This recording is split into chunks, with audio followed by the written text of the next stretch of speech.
ఈ ముఖ్యమంత్రిని చూస్తే మీరు ఒక్కసారి ఆలోచించండి.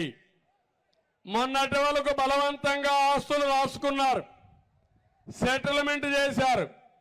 ఇప్పుడు కొత్త చట్టమే తీసుకొచ్చాడు.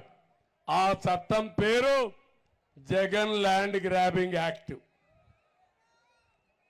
మీరు గాని ఓటేశారో మీ ఆస్తికి గోయిందా గోయిందా. ఇంత మనం బెదిరించి రాయించుకోవాలి. ఇప్పుడు బెదిరించే పని కూడా లేదు, రికార్డు మార్చేస్తాడు. ఆయన దగ్గర ఉంటుంది రికార్డు కంప్యూటర్లో. మీకెక్కడ కూడా రికార్డులే ఉండవు. మీకు ఈరోజు పట్టాదారు పాస పుస్తకం ఉందా లేదా అని అడుగుతున్నా.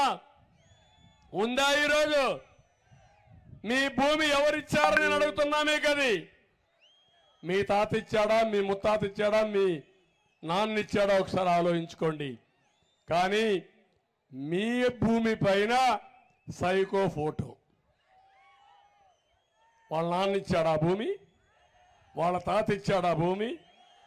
మీ భూమి పైన ఈయన పెత్తనం ఏంటని అడుగుతున్నా నేను మిమ్మల్ని.